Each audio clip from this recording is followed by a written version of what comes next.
What's up guys, my name is Joe, and this is episode 1 of Davinci Resolve Tips, Tricks, and Shortcuts, where I share with you 5 things to help you with your Resolve workflow. Number 1, if you right-click in the project manager and select Dynamic Project Switching, you can open multiple projects and copy and paste between them.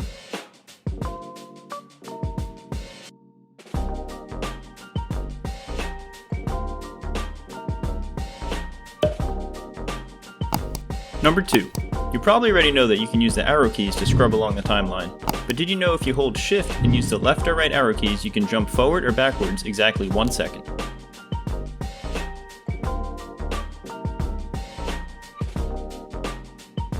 Number 3, use the M key to place markers in your project. Hold shift and press the up or down arrows to move between the markers.